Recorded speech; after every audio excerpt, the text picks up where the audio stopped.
Okay, great. So let's go ahead and get started. Um, so today I'm gonna go over the last section in chapter 7, 7.3, which is on we're gonna be estimating population variance and also estimating population standard deviation. So if you remember, chapter 7 is all about estimating different things from the population, and 7.1 we estimated population proportions. And then in 7.2, we looked at estimating population means.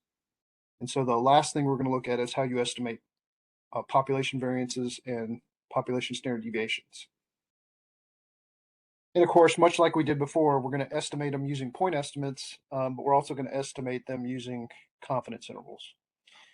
And so if you want to estimate a population variance, the best point estimate would be the sample variance. So S squared is the sample variance, and it's an unbiased estimator for the population variance sigma squared. And then the confidence interval formula for this is given on the left-hand side over here. So this is our population variance.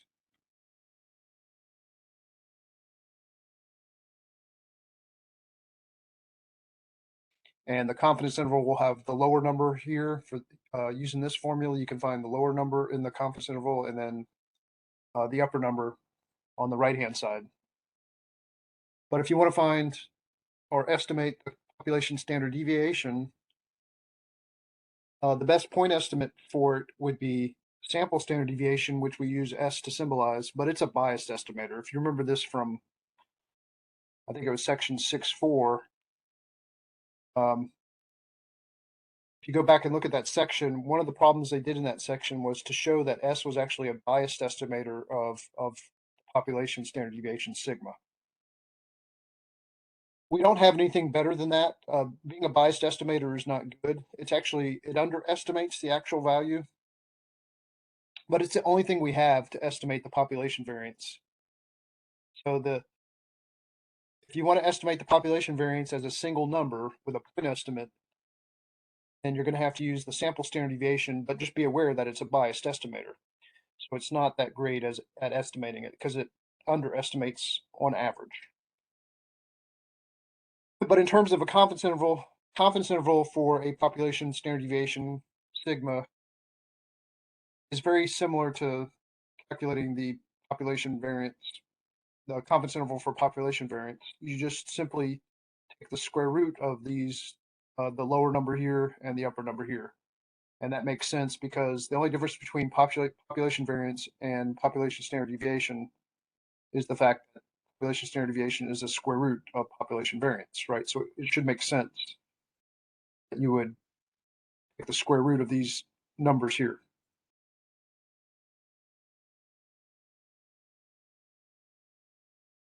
Okay, so in order to do this, we have to introduce a new distribution. You may notice that this little symbol here this is called chi-squared. This is called chi-squared right and chi-squared left. So we have to introduce this new distribution called chi-squared. So we're adding to the distributions that we've got so far. We've talked about binomial distribution, Poisson distribution. We've talked about uniform distributions. We've talked about bell-shaped distributions. Last time we introduced the student t distribution, and now we have another distribution called the chi-square distribution. So let's talk about that first. So the chi-square distribution is one thing that's different about it compared to some of the other distributions that we've looked at is it's not symmetric. So a chi-square distribution looks like this. Notice that it's not symmetric. It's actually skewed towards the right. Another thing to notice about the chi-square distribution is the numbers down here along the x-axis, we label them with this kind of fancy script S squared. That's called chi-squared, and you might think it's called chi-square, but it's chi-square. Okay. But because you're squaring this x, the script x, when you square a number, it turns it into a positive. The smallest it could ever be would be 0. So another thing that's unique about the chi-square distribution is the numbers down here, the chi-square values, start off at 0 That's the lowest you can have, and they go up to infinity, positive infinity. So you cannot have a negative chi-square value. It's not possible, which is different than the normal distribution. Remember, the normal distribution was centered at 0, and you had negative values to the left of it and positive values to the right of it, and it was symmetric, about 0. That's also true with the t distribution. T distribution, the center was at 0, the numbers above that were positive, and the numbers below it were negative. Here, 0 is all the way to the left here, and you can't have any numbers to the left of 0 here. You can't have any negative numbers for chi-squared. So it starts off at 0, and it's not symmetric, so it's not, you can't mirror this across the left and the right as being the same, so it's not symmetric. And then the other thing about a chi-square distribution that's a little different,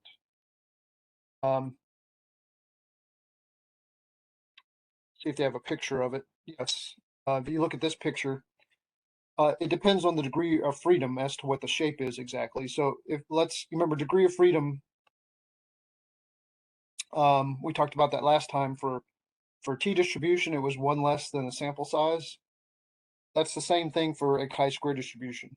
So that the degree of freedom for chi-square distribution is 1 less than the sample size. And let's suppose your degree of freedom was like 10. The chi-square distribution might look like this red distribution. Notice that it's not symmetric at all. But as the degree of freedom goes up, so if you look at the one that has a 20 degree of freedom, it's a little more symmetric. And in fact, what happens is as the degree of freedom gets larger and larger, it begins to look more and more like the bell-shaped distribution. So for small degrees of freedom, chi-squared is not symmetric at all. It doesn't really look like a bell-shaped distribution because there's no symmetry to it. But as the degree of freedom increases, this little peak of the bell begins to shift. Well, not bell, the peak of the distribution begins to shift towards the middle, and it becomes a little more symmetric, and it starts to look more and more bell-shaped. So as the degree of freedom goes up, it begins to approach a normal distribution. That's just something to keep in mind.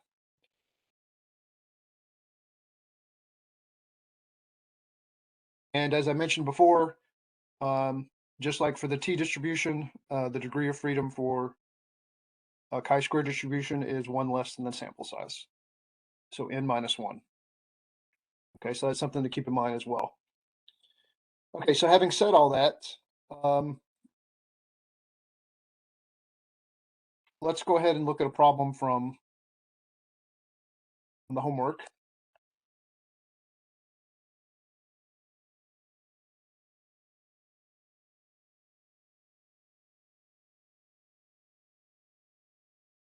Okay, so let's look at this one.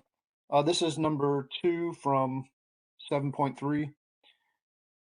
So it says use the information to find the number of degrees of freedom. The critical values chi-squared left. They use L for left, and chi-squared right. Use R for right.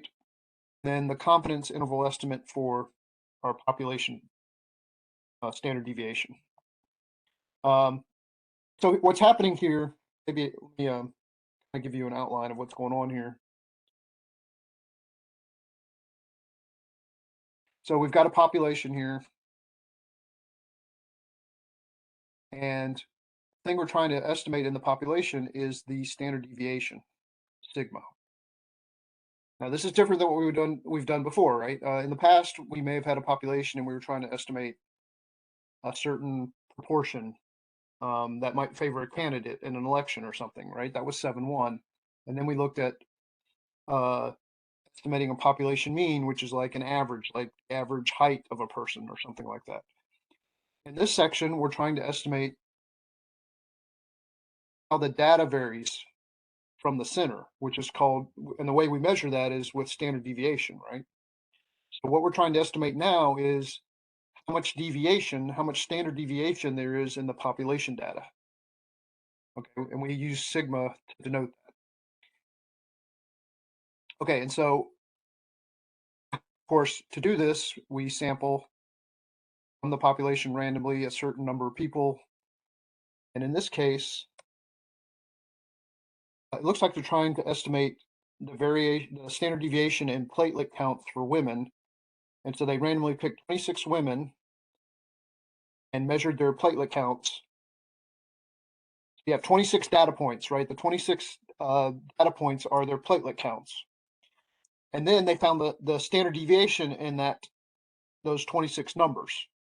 And that's your sample standard deviation, which we denote as an S. So this S represents how much those numbers deviate from each other, right? It's the standard deviation in the 26 platelet counts that they've recorded for these 26 women. And so they sampled 26 of them at random, measured their platelet counts, wrote those down, like put them into a spreadsheet maybe, or wrote them down. But then they used the standard deviation, the sample standard deviation formula to calculate the standard deviation in those numbers. And what they found was it was 65.8. That was the sample standard deviation.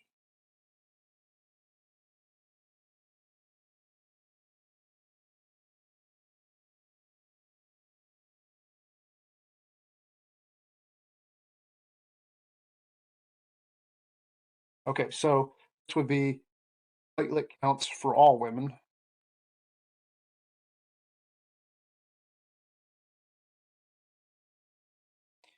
If you found the standard deviation in platelet counts for all women, that would be sigma, but we can't get to everyone because it probably costs too much money and makes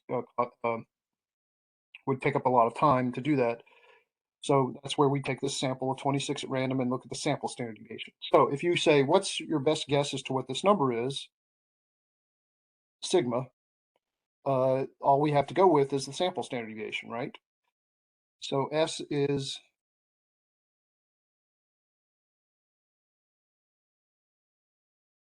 S point estimate.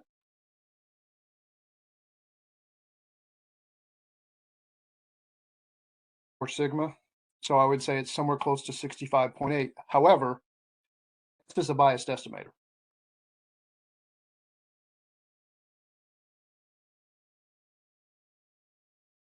And we know this because, like I said, this was one of the problems that we looked at in 6.4. We saw a problem. If you go back to that section, there's a problem there that shows that S is a biased estimator for sigma. It actually underestimates the true value of sigma. So this is not a very good point estimate. It's all we have to work with. Unfortunately, it's a biased estimator. Now, if you were trying to estimate variance, which is sigma squared, then you would use S squared, right? So you would square this number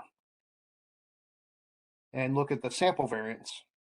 And that one is actually an unbiased estimator.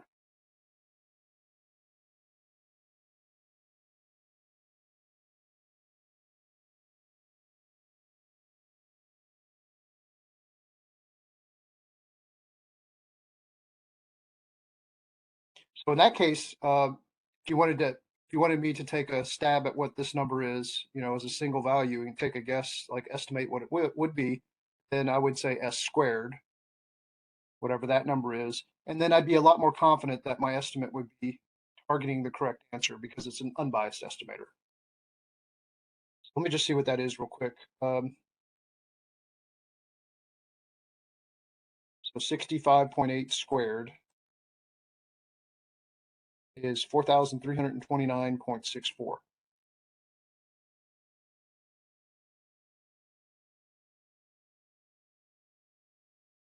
So this would probably be a pretty good estimate for the population variance. It's an unbiased estimator. So that's how we would handle point estimates here, okay?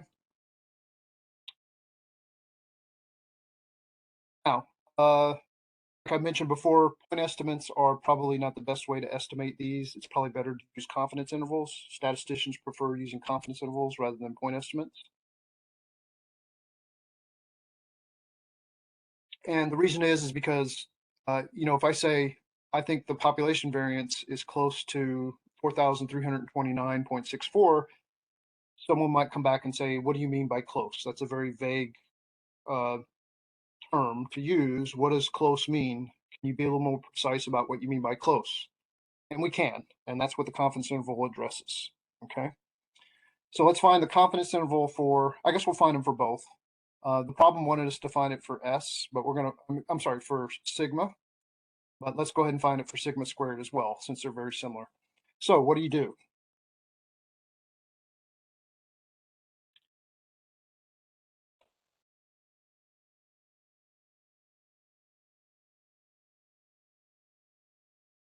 Okay, so let's find it for the population variance first. So what do? You have to calculate the lower number here first, okay?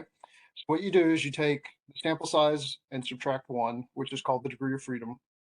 Multiply that by the sample variance, S squared, and then you divide it by this thing called chi-squared right, okay? And I'll tell you what that is in a second. And then the upper side is very similar. Say, minus 1 times the sample variance divided by chi-squared left. So the only thing we really need to talk about is what is chi-squared left and right. Okay, so here's what's going to happen. Distribution is going to be chi-squared. So we get a chi-squared distribution in this particular situation. And remember, it's not symmetric, so it looks something like this. And it starts off at 0, and it goes to infinity.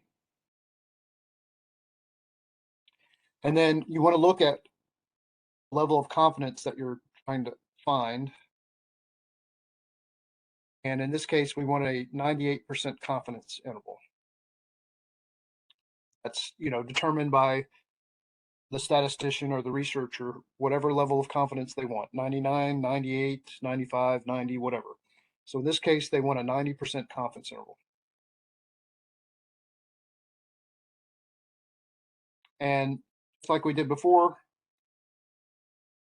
you want to find alpha first. Remember, alpha is the total area in the tails. Because remember, what we want to do is we want to isolate the middle 98% of this distribution.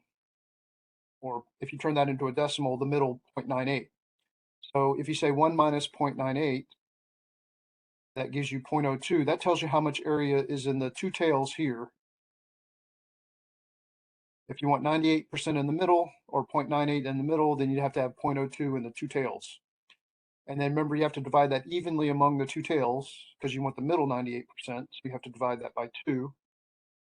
And that gives you 0.01 in each tail.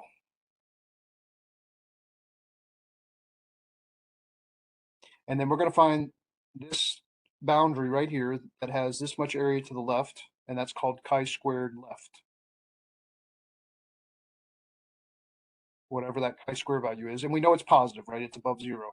And then this other one over here is called chi-squared right.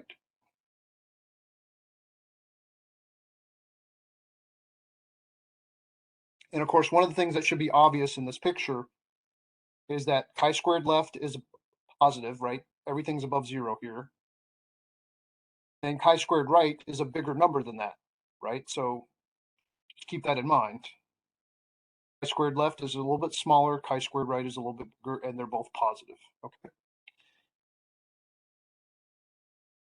So unfortunately, there's no way to find these on the calculator because the TI-84 calculator does not include a way of finding these with a calculator routine. So you have to use tables to do this. So I'm just going to pull up a chi-squared table. You can find one in the book in the appendix. I think it's table A4, or you can just pull one up on the internet by typing in chi-squared table. Okay. I just pulled one up. This is you see it says chi-square probabilities, this table. And then notice at the top it says areas given across the top are the areas to the right of the critical value. So that's important. So at the top here, you have these different areas like 0.995, 0.99, etc. These are the areas to the right of the critical value. And then along the left column, DF means the degree of freedom that you're working with. Because remember, the shape changes depending on the degree of freedom. So if we go back and look at our problem, our degree of freedom is 1 less than the sample size. So for us, that's going to be 25. And let's find this one first. It's a little bit easier. Let's find chi-squared right first. So what we're going to do is we're going to look at 25 degrees of freedom, and we're going to try to find chi-squared right. And the table wants the area to the right, the chi-square value that you're looking for. So for chi-squared right, area to the right of it is 0.01, right? So when you go to the table, you just have to look up 0.01, which would be the second to last column here, right? This column here. And then 25 degrees of freedom would be, it's like 44.314, right? So that's your chi-squared right value. So let's write that down, 44.314.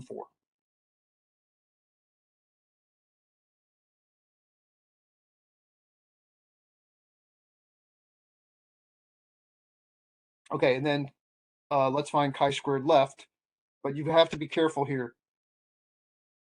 The table wants the area to the right of this chi-square value. So the area to the right of it would be 1 minus the area to the left. And the area to the left is 0.01, right? So 1 minus 0.01, the area to the right of it is 0.99. And you can see that 0.98 plus 0.01 is 0.99. That's the area to the right of this chi-square value. So when you look it up on the table, you want to look up 0.99. And 0.99 happens to be the second column. By the way, there's a symmetry to this. If you start with this first column and you go to the last column, notice that if you add those together, they add to 1. So those two columns go together.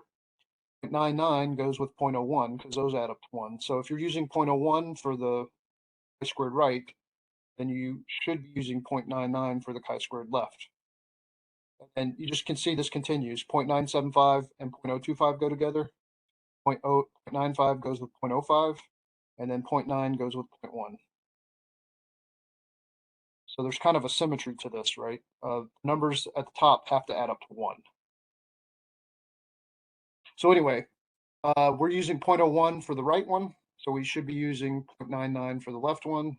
25 degrees of freedom, it's 11.524.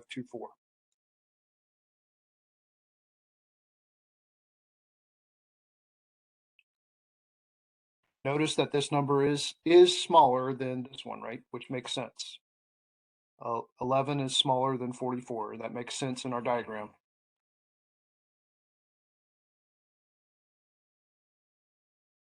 Okay, so then the last thing to do is to plug these into the formula. Let me erase some of this and figure out what our lower number and our upper number is in our confidence interval.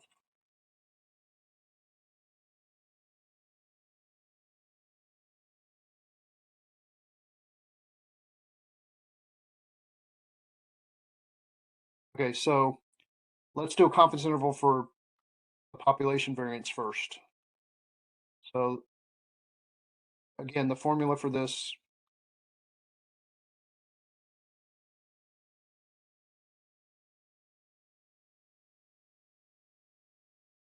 on the left side would look like this, and then on the right side it would be very similar, except to divide by chi-squared left instead of chi-squared right. Okay, so let's do this upper one first.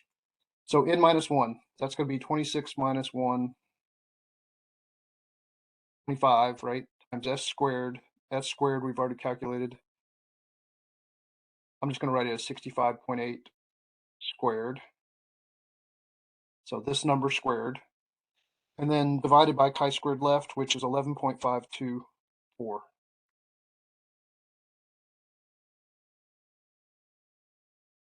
Okay. And then on the other side, it's going to be very similar. 26 minus 1 times s squared, but divided by chi-squared right, which is the 44.314.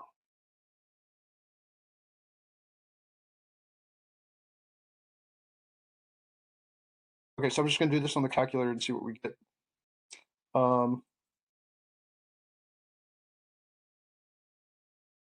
Okay, so 25 times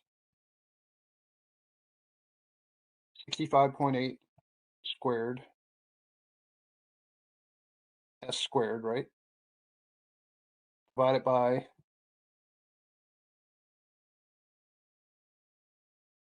11.524.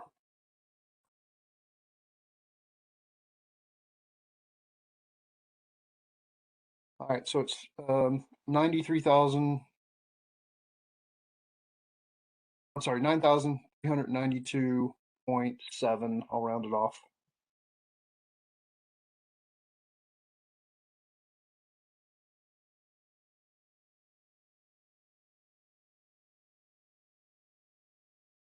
Okay, and then the other one,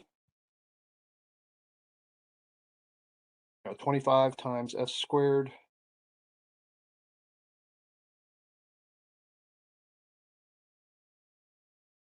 divided by 44.314.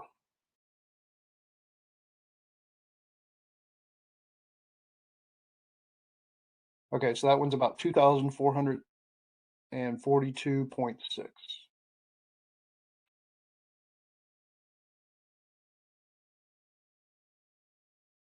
Okay, so ultimately, this is our confidence interval.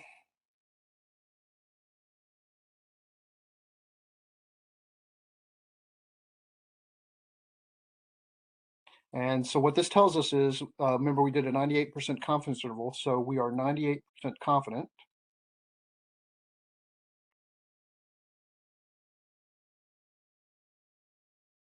that this population variance that we don't know, but we're trying to estimate, we're 98% confident that it's between these two numbers. So notice that that's better than just giving me a point estimate. So if you gave me a point estimate for this, you would say it's somewhere close to 4,329. And then someone says, okay, what do you mean by close? You can now say, well, okay, to be more precise, this is what I mean. I'm 98% confident that it's between these two numbers. That's how close. Okay, so this is a little bit more precise way of, determining what we mean by being close to this number. Okay. Now, that's if you're estimating the population variance. They wanted us to do the standard deviation, but the only difference is take the square root of these numbers, right? Because the population variance is sigma squared. Population standard deviation would be the square root of the population variance. So you just have to take the square root of these numbers.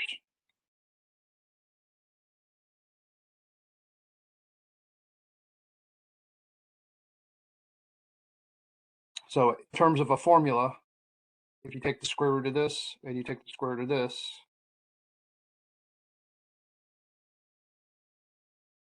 that gives you sigma. Okay. All right, so let's just see what those are. I'll go ahead and take the square root of this number since I've already got it above me. So the square root of the previous answer is about 49.4.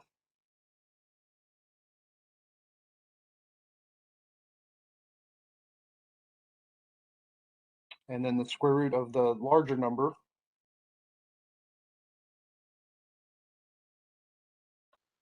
now I'm not going to use the rounded number. I'm going to use the non-rounded number. So I'm going to go back to the number up here. So 9392.68 It's always better to use the non-rounded number when you're doing a calculation. So I take the square root of the non-rounded number and I get like 96.9.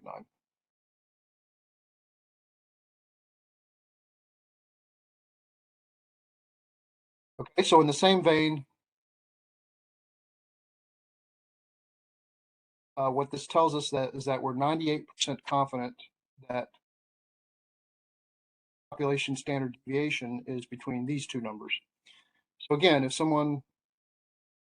you wanted to estimate what population standard deviation is, sigma, your best point estimate would be 65.8. So you'd say, hey, I think it's somewhere close to 65.8. And then someone says, what do you mean by close? Again, you could say, well, I'm 98% confident that it's between these two numbers. That's how close I think it is to 65.8. So this is a little bit better way of estimating standard deviation, population standard deviation.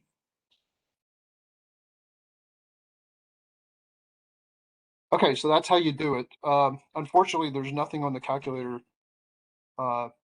makes this any easier. So you have to use the formulas and type them in by hand. Um, there's nothing special on the calculator that does that for us.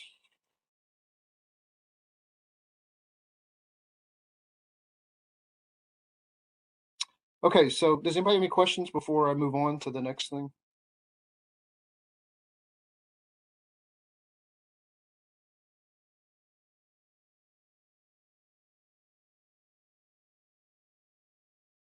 Okay, so let me just mention one other thing from the homework.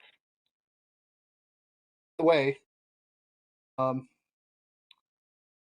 I didn't mention this, but they asked for the degrees of freedom, which is 25. They asked for chi-squared left, which we found. You just type it in. Chi-squared right, which we found. And then ultimately they asked for the confidence interval estimate for sigma. They didn't ask for sigma squared, but I did both just so you can see it. And I believe that matches what we got. Yep. So chi-squared left is correct. Chi-squared right is correct. And then the confidence interval is correct. Okay. So we got the same answer. All right. So then one other thing to mention here is sometimes they give you a problem where they give you the raw data from the sample. This is, I guess they're estimating the duration times of gameplay for some video games. And they want to know want an 80% confidence interval estimate for the population standard deviation sigma. And then, so they sample 12 video game times at random, and these are the 12 different times that they got. So this is the raw data. Okay. So, obviously your sample size n is equal to 12, but they didn't give you the sample standard deviation s, which you're going to need, right, to do this problem. So how do you do this? I mean, we've done this before. This is no different than what we did in chapter 2. If I give you a bunch of data and I ask you to find the sample standard deviation, there's a formula for it. That formula is kind of nasty to do by hand. So what I would suggest is if it's 12 data points, go to, like we did this before, go to stat and then edit and then enter the data into L1. So you put your 12 data values into L1, just type them in, and then when you're done, you can go to stat and then calc and then go to one variable statistics. And then when you press enter, of course mine gives me an error because I didn't put any data in there, but just make sure that you pick L1 for the list that you're using, because it'll ask you for which list you put your data in. If you put it into L2, then of course you want to pick L2. And then scroll down to S sub X, and that'll give you the sample standard deviation. So this should not be much different than the previous problem. Yes, they didn't give us the sample standard deviation. They gave us the raw data. That's okay. We'll just have to put this into L1 and then go to one variable statistics to get the sample standard deviation. Okay. And then once you have the sample standard deviation, it's no different than the previous problem, right? Because once you know what this is, then you can square in the formula, right? You just say S squared. Of course, you'll have to find chi-squared right and chi-squared left. And in this particular problem, you're going to do that for an 80% confidence interval, okay?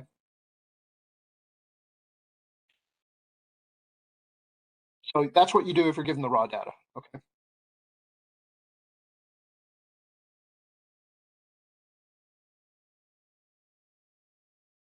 Okay, so before we go to the next section, does anybody have any questions on anything from this one?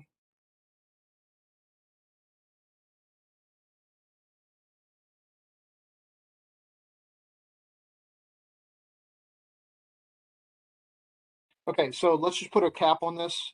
Chapter 7 is all about estimating population parameters.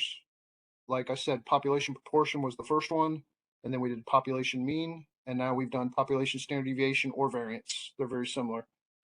And we talked about point estimates for each of those, but we also talked about preferably we prefer to have confidence intervals. So there's a way to calculate confidence interval estimates for each of those. And that's what Chapter 7 is all about.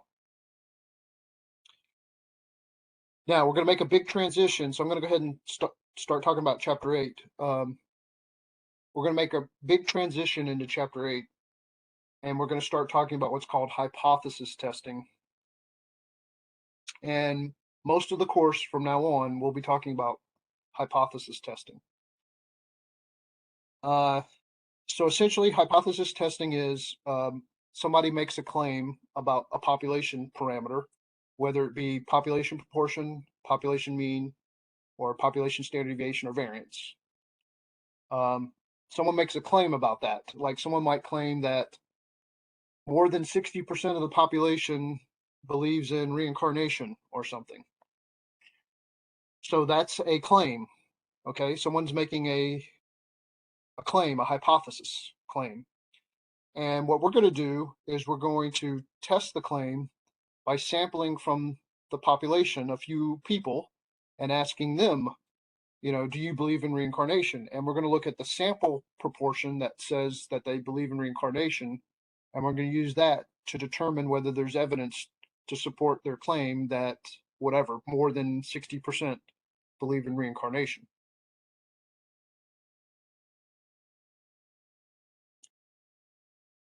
So what I'm going to do, just so you know, is 8.1 is introducing you to hypothesis testing. So I'm not going to go over 8.1 directly, but you should do the homework for 8.1 because it slowly introduces you to hypothesis testing. So it's good to work through 8.1 first in the homework, but I'm actually going to start in 8.2 where we actually work out a full-blown hypothesis testing problem.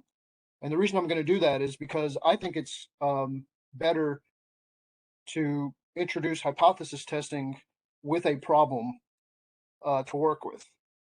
And so 8.2 is about hypothesis tests about, or claims about population proportions. So 8.2 is claims about population proportions, 8.3 is claims about population means, and then 8.4 is claims about population standard deviations or variances. So it follows the same pattern as Chapter 7, except instead of finding confidence intervals, we're going to be testing claims by doing a hypothesis test. So I'm actually going to start off with a problem from 8.2 and introduce you to hypothesis testing using a problem from 8.2, okay? So let's pull up those problems.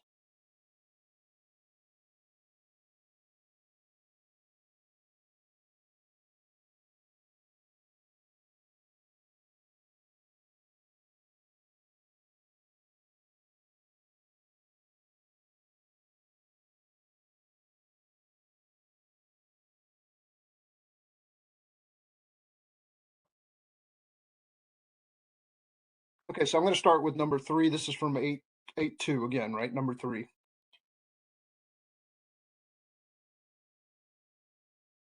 So here's what the problem says. It says 221 subjects are treated with a drug that's used to treat pain, and 52 of them develop nausea. So they say use a 0.01 significance level to test the claim that more than 20% of users develop nausea. Okay, so let me describe what's going on here, how we do this. First of all, in terms of hypothesis tests,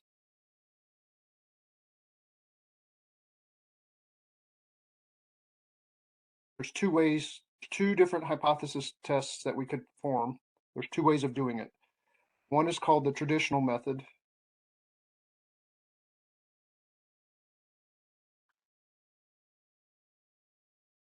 And the second one is called the p-value method.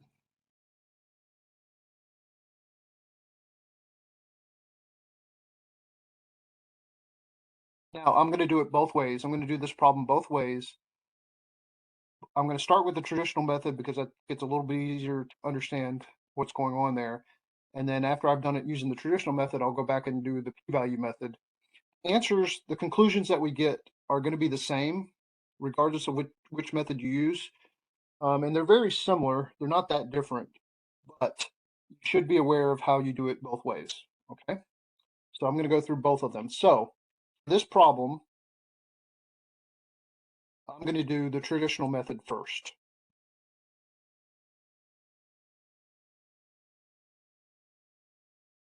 Okay, so let me write this down and then I'll show you how to do this. So let's do the traditional method first.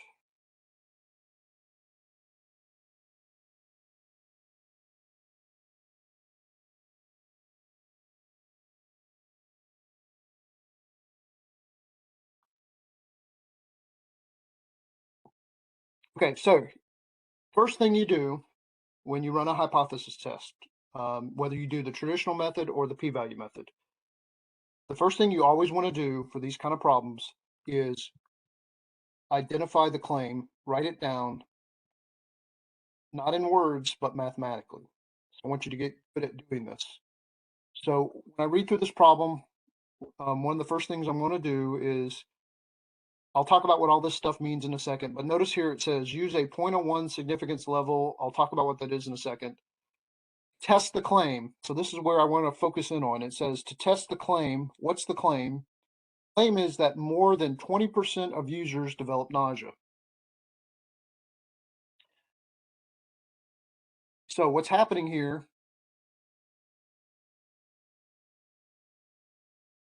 is here's some population. And in that population, if we were to give this drug to everyone in the population, what we would like to know is what percentage or proportion, let's think of it as a proportion, not a percentage. So what proportion of people or percentage would develop nausea after having taken this drug? So that's going to be called P, that's our population proportion.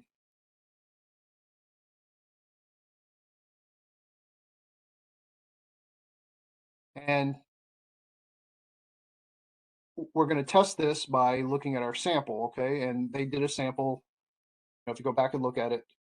Now look, if we want to know what the real answer is, we would give the drug to everyone in the population and find out what percentage or proportion of the population would develop nausea. And then we could tell, okay, 22% develop nausea. So your claim is it's more than 20%. So your claim is correct. Sure, you could do that, but it requires us to give the drug to everyone in the population and spend money doing that, spend time doing that. Again, this is an issue of the population is too large to do something like this. We'll never know this percentage, this proportion. So that's why you have to sample. Okay, and what they did is they randomly picked 221 people and they gave them this drug and they recorded how many of them developed nausea. 52 of the 221 people developed nausea. And we're going to use that information, that's our sample information. We're going to use that information to see whether there's evidence to support the claim. The actual population percentage that would develop nausea is more than 20%. Okay, so again, first thing you want to do when you run a hypothesis test is focus in on what the claim is. And we're going to write it down mathematically. So the claim is that this P, right, the population proportion is more than 20%, but I'm going to write as a decimal because we're thinking of it as a proportion. So instead of 20%, write that as 0.2. We're not thinking of percentage, we're thinking of proportion here. All right, so that's the claim. That's the first step. Then I'm going to write claim next to it so I remember that is what the person is claiming. They're claiming that this P up here is more than 0.2. Okay, then we have what's called the null hypothesis and the alternative hypothesis.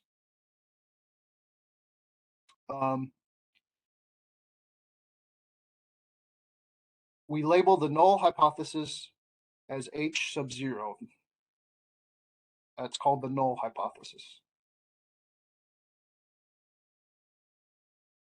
And the thing that's important about the null hypothesis is it always has an equal sign in it.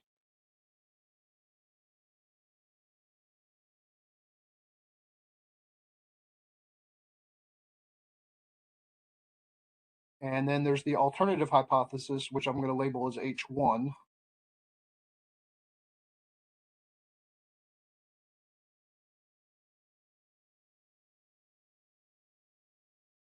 This one never has an equal sign.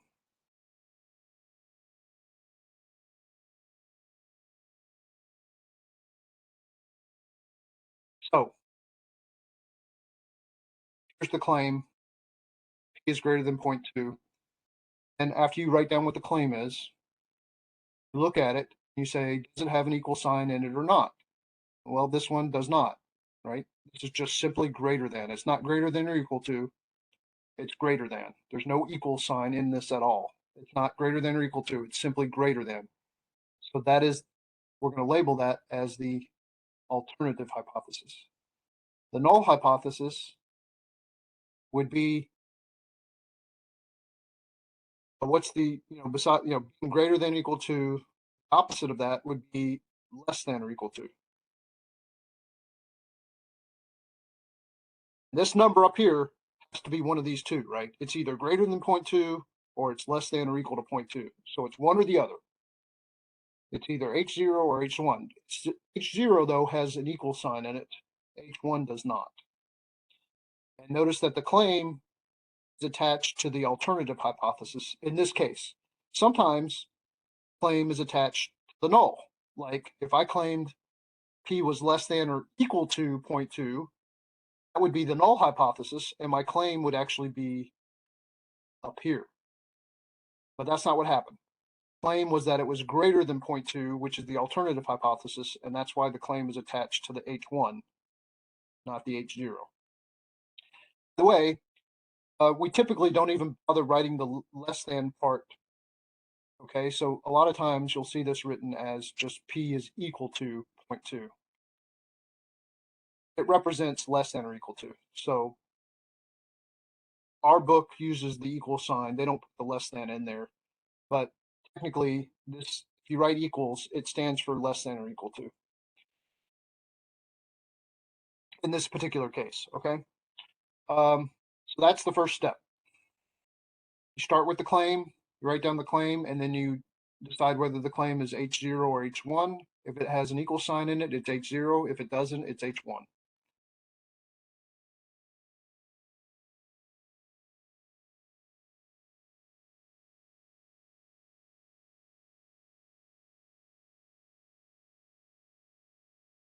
Okay, so then the next thing we're going to do is we're going to find a boundary that's going to help us determine whether there's evidence to support the claim or not.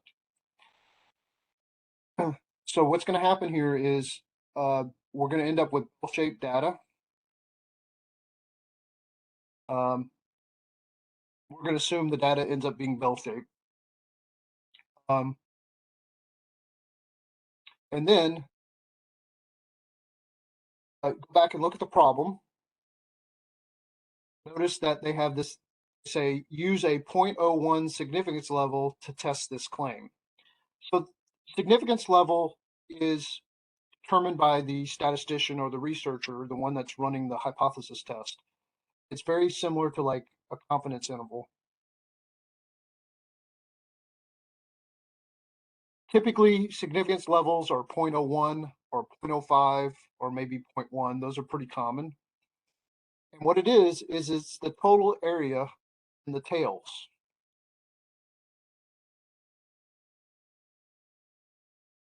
So in this case, the significance level is 0.1 or 0.01. Which one was it? Let me check. 0.01. And that is the same thing as alpha. And remember, alpha is the total area in the tails. Remember, we talked about alpha when we talked about confidence intervals. Alpha stands for the total area in the tails, and that's what significance level is. And like I said, sometimes you'll see it might be 0.05 or 0.1. These are pretty common, but in this case, they want it to be 0.01. That's also a pretty common one. Now, why is that important? Because what we're going to do is we're going to look at the alternative hypothesis. We're going to look at this one and notice that this arrow is pointing towards the right. So this means we have what's called a right tail. The arrow points towards the tail. So this is pointing towards the right. We have one tail on the right side. And the amount of area in that one tail is 0.01. Now look,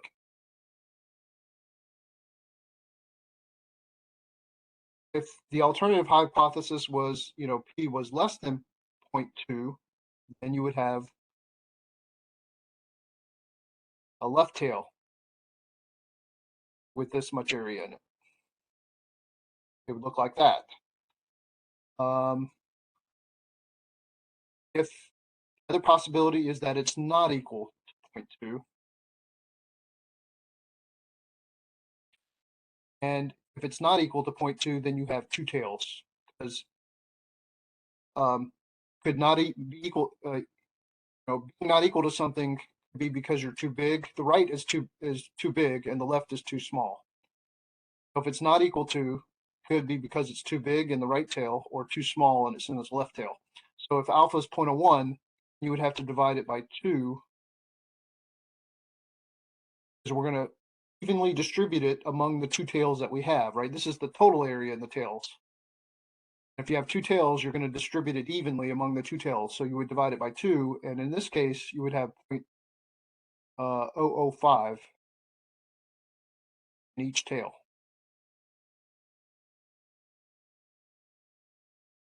And I'll go over this more. We'll do a problem where this comes up. This is a little different. But basically, you look at H1, the alternative hypothesis. If it has an arrow pointing to the right, then you have a right tail, and you put all the area in the right tail. If it's less than, it's a left tail, you put all the area in the left tail. If it's not equal to, you divide it up evenly. Alpha is divided evenly among the two tails. That's how that works. Okay, so in this case, our arrow is pointing towards the right. So we have a right tail with this much area in it, 0.01. And what we're going to do is these are going to end up being z-scores. The z-scores are bell-shaped. And what we're going to do is we're going to find the z-score that has this much area to the right of it. In other words, z sub 0.01. And if you remember, we can do this. Remember, 0 is in the middle, so we know this is going to be a positive number. We can do this, do an inverse norm.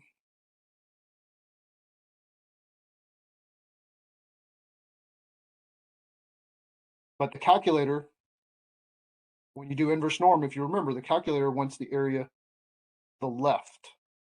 So you have to say 1 minus this. And that'll tell us the z-score that has an area of 0.99 to the left of it, which is also the z-score that has an area of 0.01 to the right of it. The calculator wants the area to the left. So let's go to the calculator, go to your distribution button, scroll down to inverse norm. And then I'm going to say inverse norm of 1 minus 0.01. And the z-score for that is 2.33. I'm going to round it off.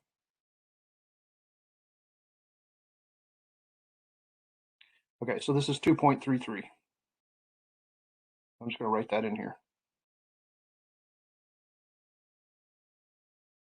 Okay, that's called a critical value. Think of it as a boundary. This is our boundary. It's called a critical value.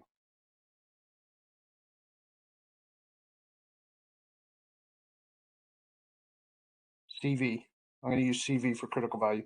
So this is our boundary. So you find the boundary first. And then we're actually going to run the test. Now remember, this is the traditional method. When you do a traditional method, you find this critical value, the boundary first.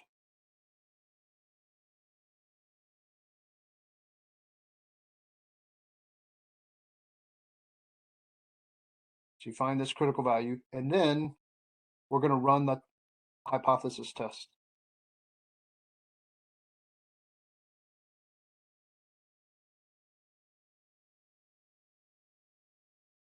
Okay, so this is what happens when you run a hypothesis test. I think it's important that you see how this works. If you understand what's going on a deeper level with a hypothesis test, it will help you from here on out, because we're going to be doing hypothesis testing most of the rest of the course. If you understand what's going on a deeper level with a hypothesis test, it's going to be so much easier for you to be able to jump from one case to another, because we're going to be jumping from different cases, running different hypothesis tests on different cases, but the fundamental structure of the hypothesis test is going to be the same. We're still going to either use the traditional method or the p-value method. The overall structure does not change. The only thing that might change is a little bit of the formulas that you use to run the test, but the structure remains the same. So when you run a hypothesis test, this is important if you want to know what's going on a deep level. We're going to make an assumption up front before we run the test. The assumption is we don't know what P is from the population, right? That's part of the issue here, is we don't know what this is. But when we run the test, we're going to assume that it's P that we don't know. We're going to assume that it is whatever the null hypothesis says. So if you look at the null hypothesis, it says that P is equal to 0.2 if you ignore the less than sign. So we're going to ignore that. We're going to assume that P is equal to 0.2 because that's what the null hypothesis says. So let's assume the null hypothesis is true, which means, in other words, we're going to assume that P is actually 0.2. Look, we don't know what P is, right? P is the population proportion. We don't know what that is. The only way we'd ever know what that is if we actually surveyed everyone in the population and found out how many of them developed nausea after we gave them this drug. We don't know what it is. When we run the test, we're going to assume, just for a moment, when we run the test, let's assume that it's 0.2. If it's really 0.2, let's see what would happen. Okay. So then this is where you get to I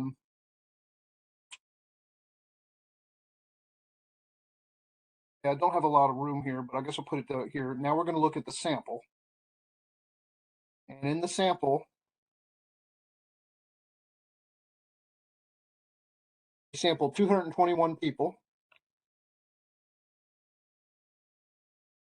And X is the number of successes. If you remember that from before, previously, X represents the number of successes. So in this case, it was 52. So in this case, developing nausea is considered a success.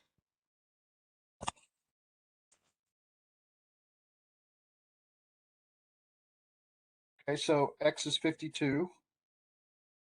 Then if you remember, we did this before, we're going to find the sample proportion of successes. So remember, we put a little caret on top. It stands for sample proportion.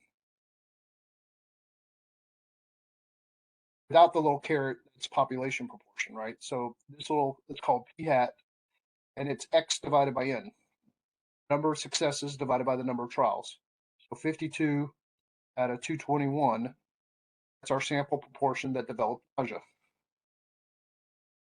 whatever that number is.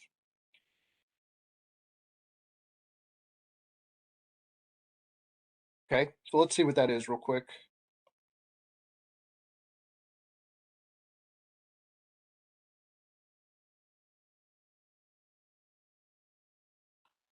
It's about 2.235. I'll round it off.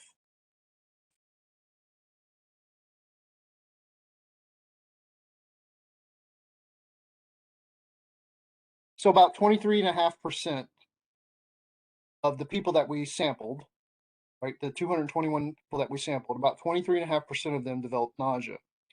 So the question is that enough evidence to support someone's claim that the real P, if you looked at everyone, is more than 20%? All right, so what we're going to do is we're going to turn this into a z-score. And the way we do that is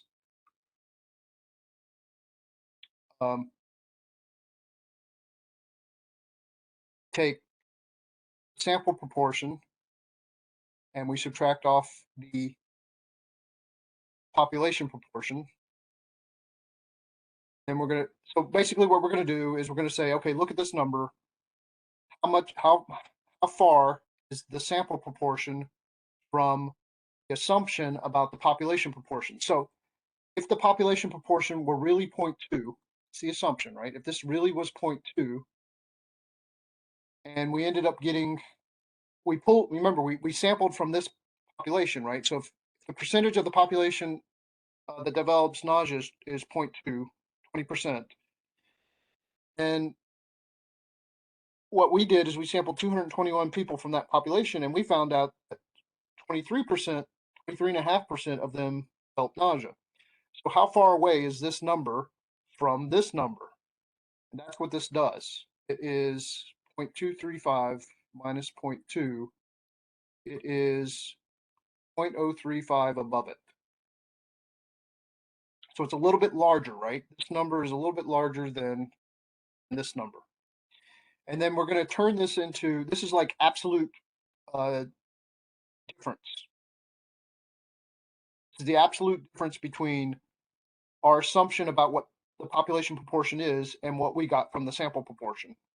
So that's just the absolute difference between the two numbers.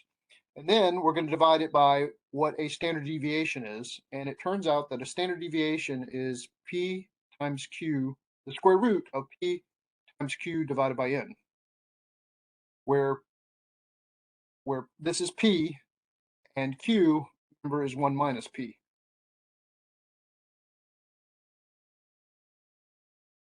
So if 20% of the population develops nausea, then 80% does not, right? So if P is 0.2, then Q is 0.8. This is what a standard deviation is, this bottom number. This is how big a standard deviation is. So it's 0.2 times 0.8 divided by the sample size, 221, and then you take the square root of that number. Whatever that is what a standard deviation is. So let's just see what that is real quick. So I'm going to say 0.2 times 0.8 divided by 221. And then I'm going to take the square root of that number.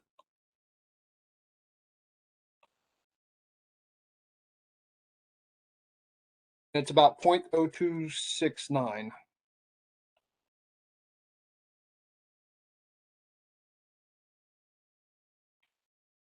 This is what a standard deviation is. Every 0.0269 constitutes one standard deviation.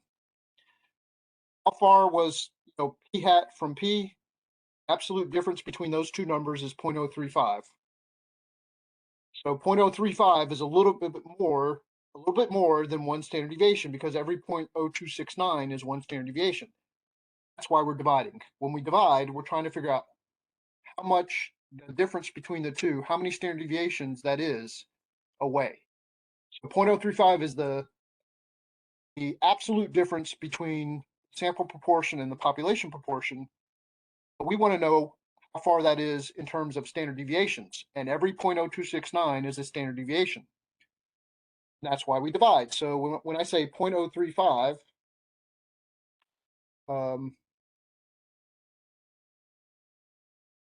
0.035 divided by what a standard deviation is. So the previous answer. There's 1.3 standard deviations in 1.35. That's how far away it is, which is also called a z-score, right? So this turns out to be 1.3. By the way, this is called a test statistic.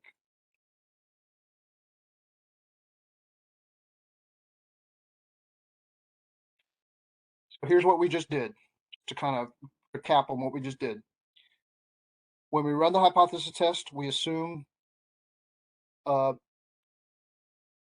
something about the population. We don't really know what P is from the population proportion. But when we run the test, we assume that it's whatever the null hypothesis says. So we're going to assume just for a moment this really is 0.2. If it's really 0.2, we're going to compare that to our sample proportion, which is 0.235, and we're going to see how far away it was. 235 is 0.035 away from 0.2. And then we're going to divide that by what a standard deviation is. The bottom number is what a standard deviation is. So it's 1.3. This number right here is 1.3 away from 1.3 standard deviations away, right? So this is in terms of how far is this from this, it's 1.3 standard deviations away. That is what this is telling us. And now that's where the critical value comes in. We had a predetermined boundary right here that said, remember the critical value we found that first? That was based upon our significance level of 0.01. Anything more than 2.33 is going to be our boundary for what is considered too far away, like extremely far away. That didn't happen. So our test statistic landed right here. So this is my test statistic. P hat is only 1.3 standard deviations away from P. Anything more than 2.33 is considered far away. It did not happen. So this is called a critical region. This area over here is called a critical region. If test statistic lands in the critical region, then you reject your assumption. You reject the null hypothesis. Let me write that down on another page.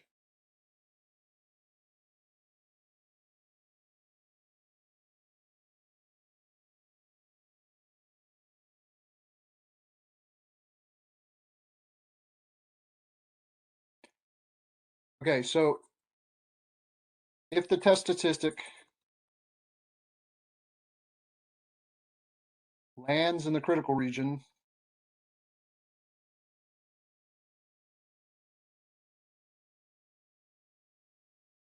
then we reject the null hypothesis.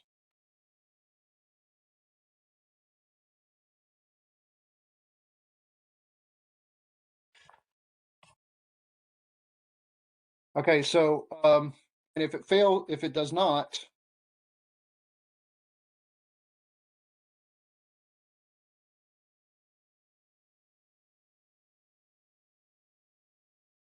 does not land in the critical region,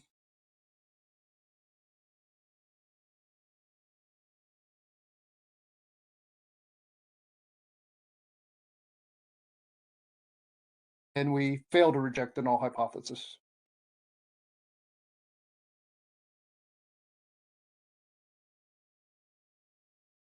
Okay, so in this case,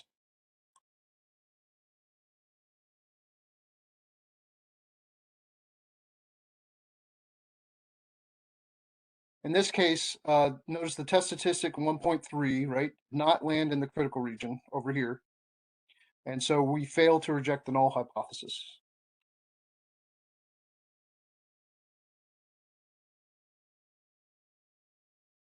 So this is what happened for us, right? Sorry, wrong one. Did not land.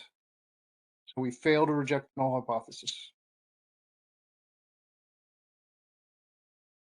And so if you go back to the thing that we set up here, go back to it.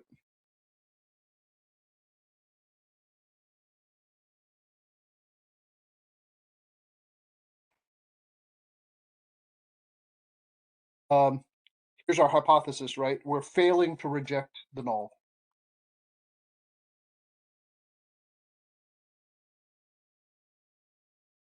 And what that basically means is failure to reject the null hypothesis means that this is a plausible possibility. The evidence that we have from the sample information is that this seems like it's a reasonable possibility that P could be less than or equal to 0.2. And so there's not enough evidence to support the alternative, which is the claim. And so the final result here, conclusion that we would make is there's not sufficient evidence to support the claim.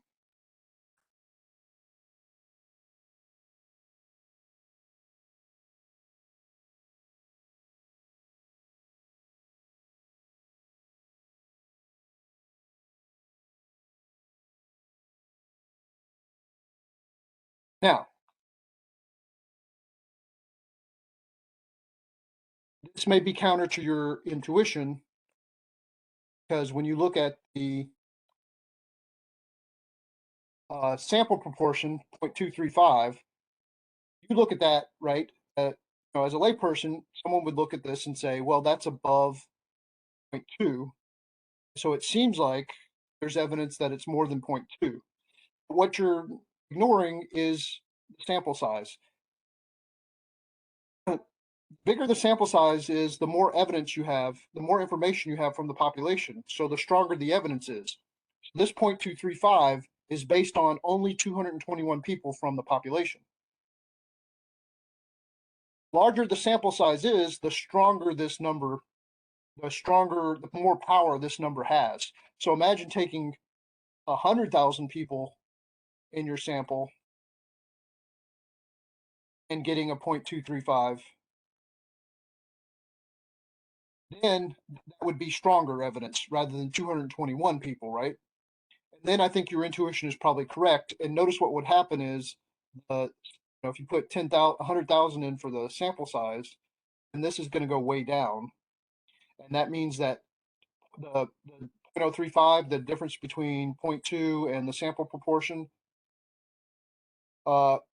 would be a much larger number of standard deviations, much more than 1.3. You would probably go past 2.33. So let's just suppose you get something like 2.70 here,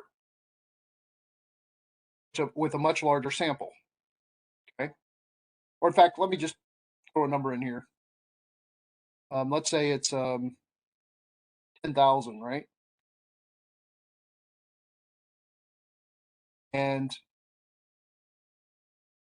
200, or even to make it easier, let's make it 1,000. So 1,000 people were surveyed, and 235 of them said that they developed nausea. So when you go and calculate p hat,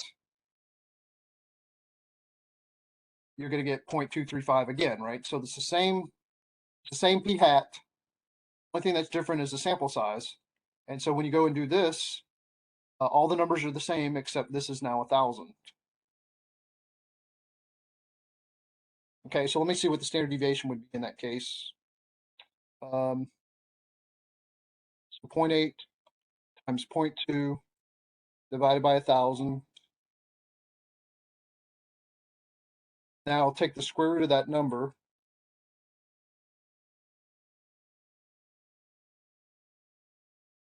And we end up with standard deviation now is only 0.0126. Let me write that down. 0.0126.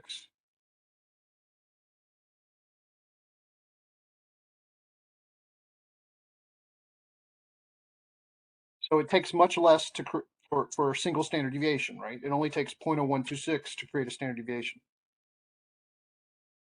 And now let's divide these numbers to find out how many standard deviations 0.035 would be.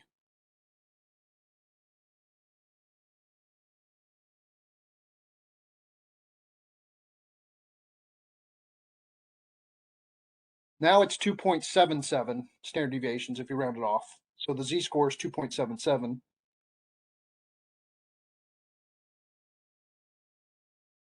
All I did was change the sample size, right?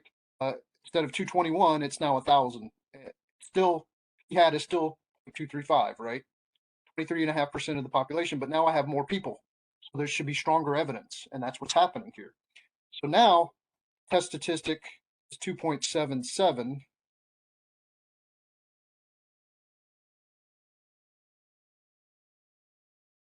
Which goes past 2.33, right? That's our boundary. It actually lands in the critical region. So then the result that we get is different.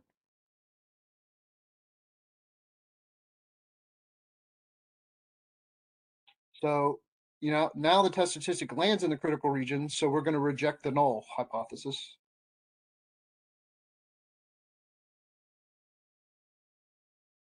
And when you go back and look at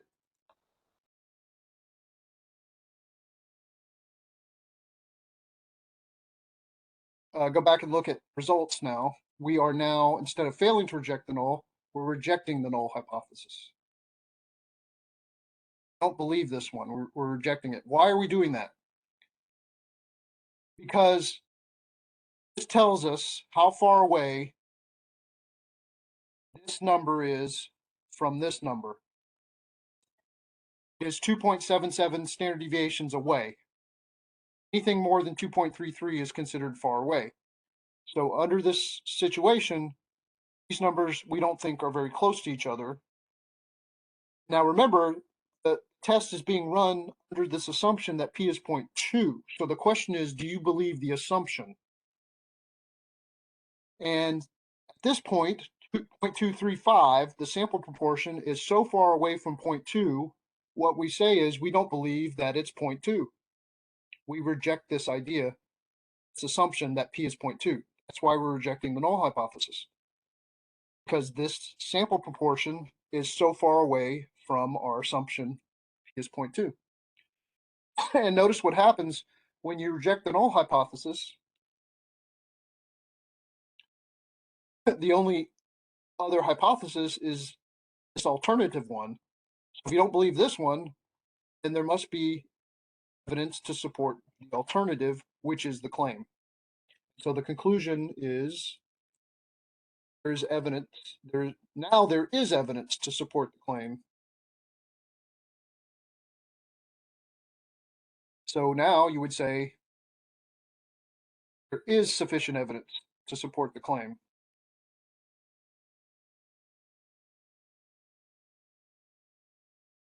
And that's sort of how the traditional method would work.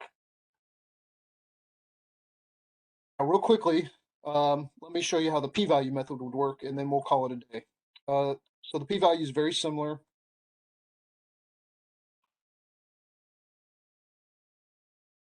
When you do the p-value method,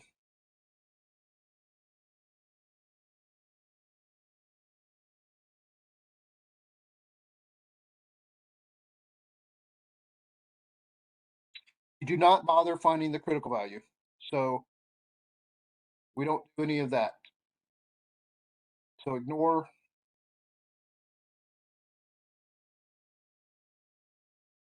Unlike, in the traditional method, you'd find the critical value first, the boundary.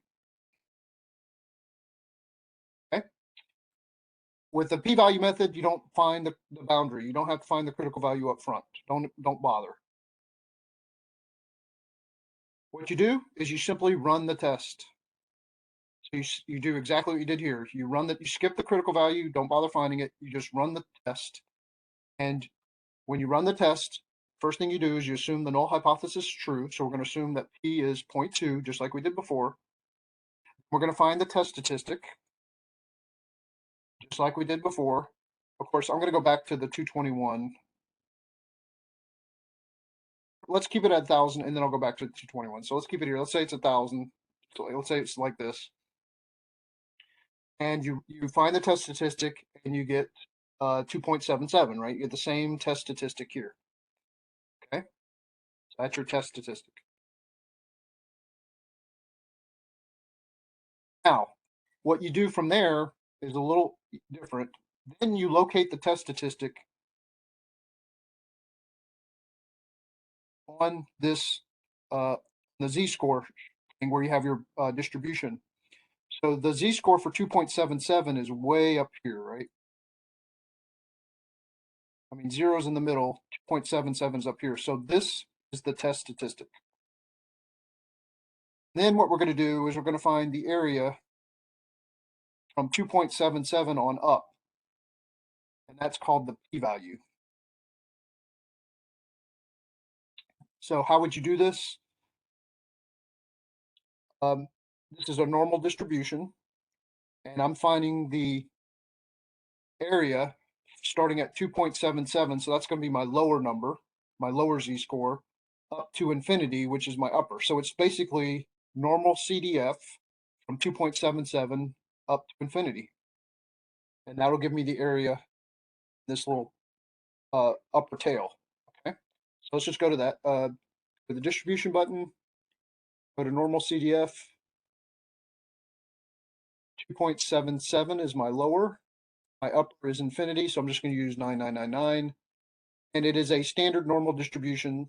So the mean is 0 and the standard deviation is 1. You don't have to put those in, but if you wanted to, mean is 0 and the standard deviation is 1. If you don't put those in, remember, assumes that the mean is 0 and the standard deviation is 1. So the answer I get is 0.0028. That is called the p-value. So 0.0028 is my p-value. And what we're going to do is we're going to compare this to our alpha significance level. Remember, the alpha was, I believe it was 0.01, but let's go back and check.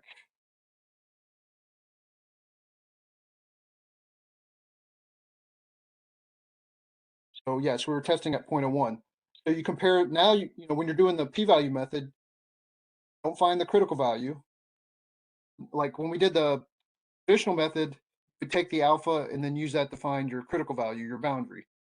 You do the p-value method, don't find the z-score that goes with this alpha. Compare the p-value directly to alpha, okay? And so what happens now is if the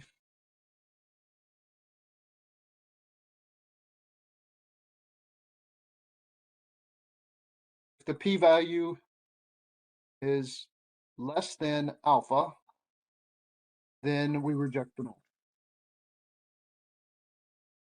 And if the p-value is greater than or equal to alpha, we fail to reject the null.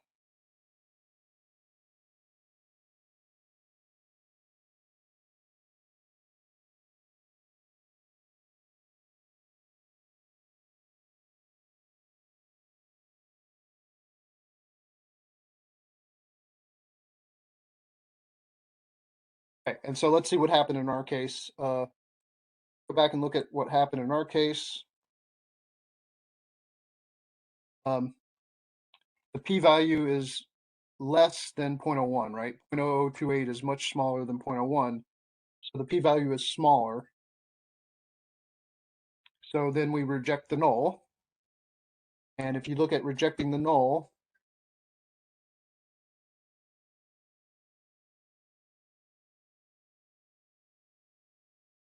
so you're saying, I don't believe that p is 0.2, and there's evidence to support the alternative, which happens to be the claim. And so the conclusion would be the same as it was before. There is evidence to support the claim because you're rejecting the null just like you did before. So the traditional method and the p-value method are very similar. The difference is, are you going to compare the areas? The p-value is an area. If you compare the area, the p-value, which is an area, to the 0.01 area for significance level, if you compare the areas, you're doing the p-value method. If you're comparing the z-scores where those occur, so 2.33, remember, at an area of 0.01 above it. That's where the 2.33 came from, right? Was alpha was 0.01, and we determined that that occurred when z was 2.33. That was our critical value. So the only difference between the traditional method and the p-value method is if you compare the two z-scores here, and that's the traditional method, if you compare the two areas for those z-scores, 0.01 to 0.028, then you're doing the p-value method. That's the only difference between the two. You'll get the same conclusion regardless of which way you do it. And by the way, if you go back to the original problem, this was 221 and this was 52. And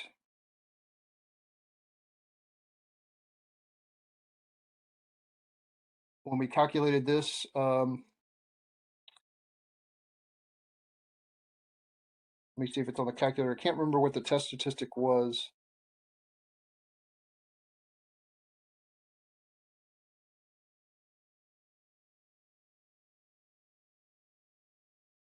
I guess I'll have to recalculate it real quick. I can't remember what it was off the top of the head. So 0.2 times 0.8 divided by 221. And then I'm going to take the square root of that number.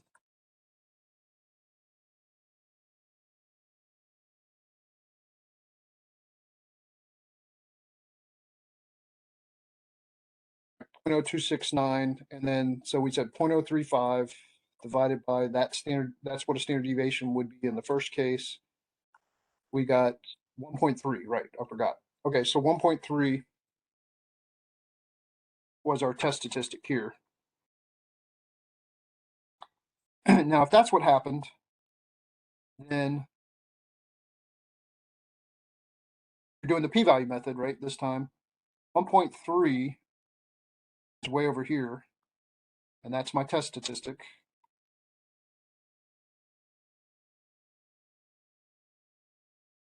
Now, you wouldn't bother finding the critical value if you're doing the p-value method. And then what you would do is you'd find the area from 1.3 on up, from the test statistic on up. And the reason I'm going to the right and not to the left is because this is a right-tailed test, right? So I'm going to find area from test statistic 1.3 towards the right. This tells me to go to the right. All right, so then you would do normal CDF from 1.3 to infinity. And then I'm not going to put in 0 and 1 because it assumes that. And you get 0.0968.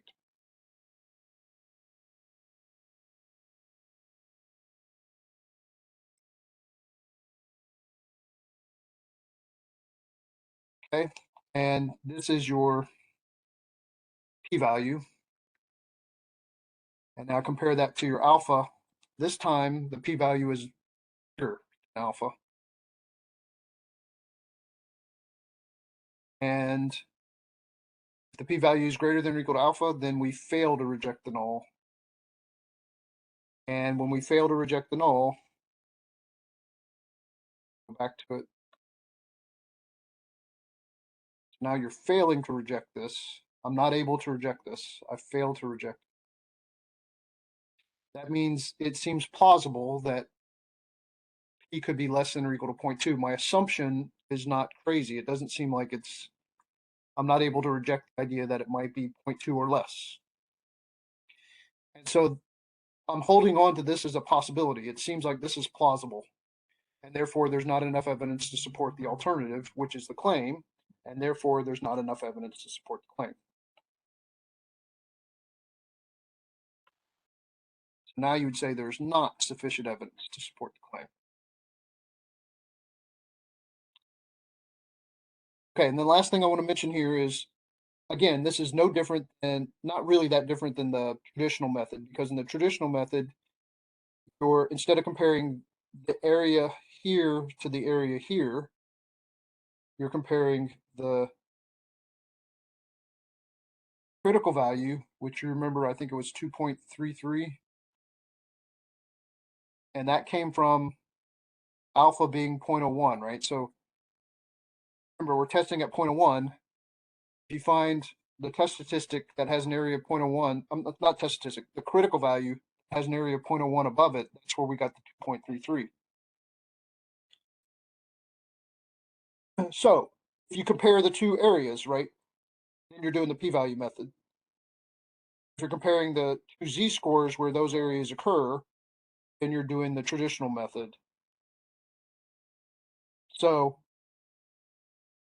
here you would fail to reject null because the statistic does not land in the critical region, right? Like we mentioned before.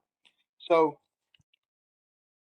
again, the p-value method and traditional method are very similar. It's the difference again is a matter of whether you're comparing the two areas. Comparing the two areas, it's a p-value method. If you're comparing the two z-scores where those areas occur, it is a traditional method. Otherwise, they're pretty much the same. Okay. I know it's kind of long, but I wanted to go ahead and get through that so you could kind of see what's going on overall. Next time, um, we'll go over some more of these hypothesis testing, and we'll look at the two-tailed one that I mentioned before and maybe a left-tailed one. And we'll look at some of the other sections in chapter 8 where we make claims about other things in the population, okay? Okay, so does anybody have any questions about anything that we talked about so far?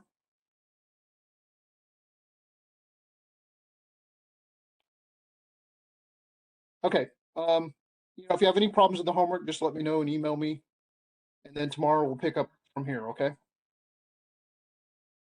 Okay, we'll leave it there. So have a good day, and I'll see you tomorrow, okay? Okay, bye-bye.